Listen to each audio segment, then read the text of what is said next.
Mass జాతర review. ఇది mass జాతర కాదు, నిద్ర మాత్ర, స్లీపింగ్ పిల్ అనమాట. రవితేజ గారు ప్లీజ్ ఇంక ఆపేయండి. దయచేసి ఇలాంటి అవుట్డేటెడ్ రొట్ట సినిమాలు ఒప్పుకోకండి.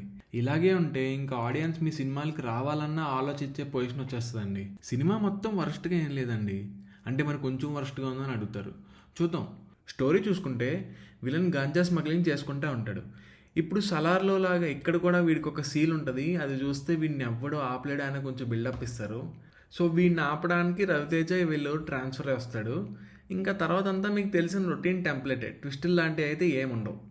But still opening hero introduction, railway police setup, first హాఫ్లో కొంచెం కామెడీ, ఒక 2 ఫైట్లు అలా డీసెంట్గానే అనిపించింది. అక్కడక్కడ స్క్రీన్ ప్లేలో ఇష్యూస్ ఉన్నా రవితేజ గారు బాగానే లాగేశారు ఇంటర్వెల్ వరకు. ఇంటర్వెల్లోనే ఇంకా కొంచెం హై అండ్ ఎలివేషన్ ఇచ్చుంటే బాగుండి అనిపించింది.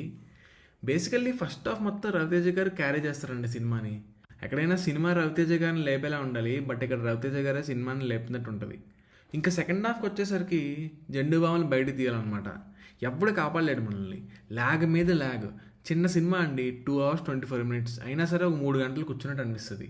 స్టోరీ ఏం కాదండి, ఎందుకంటే అక్కడ చెప్పడానికి కూడా ఏం లేదు కాబట్టి. సో వాడితో ఫైట్ వీడితో ఫైట్ జరుగుతూ ఉంటుంది, మధ్యలో ఫోర్స్డ్ కామెడీ. జనగణమన ఎవరు రాసిండ్రు? పూరి జగన్నాథ్. ఫ్రాంక్గా చెప్తున్నా, నాకైతే అసలు బయటకు వచ్చేద్దామా అనే ఫీలింగ్ వచ్చింది. సెకండ్ హాఫ్లో ఇంత ల్యాగ్ పెట్టకుండా మామూలుగా ముందు మెయిన్ విలన్ కాకుండా కోల్కతాలో ఇంకొకడు ఉంటాడు, వాడిని కూడా పట్టుకోవాలని చెప్తారు. నేను హీరో కోల్కతా వెళ్ళి అక్కడ ఇంకో సప్లాట్ ఉంటుందేమో అని ఎక్స్పెక్ట్ చేశా, బట్ అదేం ఉండదు. క్లైమాక్స్లో వాడు ఊరికి ఇక్కడికి వచ్చేస్తాడు, హీరో చేతిలో చచ్చిపోతాడు. ఈ సప్లాట్ పెట్టి మధ్యలో చిన్న ట్విస్ట్ వదిలిన సెకండ్ హాఫ్ కొంచెం ఇంట్రెస్టింగ్గా ఉండేది.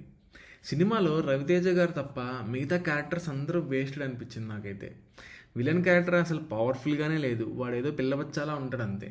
ఇంకా శ్రీలీల గారి క్యారెక్టర్ కూడా ఆవిడ చేసే యూజువల్ రోల్స్ కన్నా కొంచెం డిఫరెంట్గా ఉన్నా సరే అంత ఇంపాక్ట్ అయితే ఏమనిపించలేదు. మా మ్యూజిక్ అయితే అసలు ఒరే నాయన అదే మ్యూజిక్ రా, ఆ బీజిఎం, ఆ పాటలు, వామ్మో సినిమానే నీరసం వచ్చేలా ఉందిరా అంటే మధ్యలో సడన్గా సాంగ్ వేస్తాడు వీడు. ఓటీ ప్రొడక్షన్ వాల్యూస్ మరీ అంత హై అనిపించలేదు. ఇంకా సినిమాటోగ్రఫీ కూడా కొంచెం డల్గా ఉంది. డెబ్యూటెంట్ డైరెక్టర్ భాను భోగవరపు గారు ఏదో సగం రాసిన అవుట్డేటెడ్ స్క్రిప్ట్తో తీసేసారనిపించింది నాకైతే సినిమా. సో ఓవరాల్గా చూసుకుంటే రవితేజ గారు ఇంకొన్నాళ్ళు వెయిట్ చేయాల్సిందే అండి హిట్ కోసం. ఇది వరుసగా 5th ఫ్లాప్ అనుకుంటా. చేసిన టైప్ మూవీసే చేస్తే ఇంకా ఫ్యూచర్లో కూడా కష్టమే అండి. ఏదైనా కొత్తగా ట్రై చేసి వర్కౌట్ అవ్వచ్చు. చూద్దాం మరి ఎలాంటి మూవీస్ వస్తాయి రవితేజ గారి నుంచి. So this it guys, thanks for watching. Video నచ్చితే please do like, share and subscribe to Cinemamayam. Bye.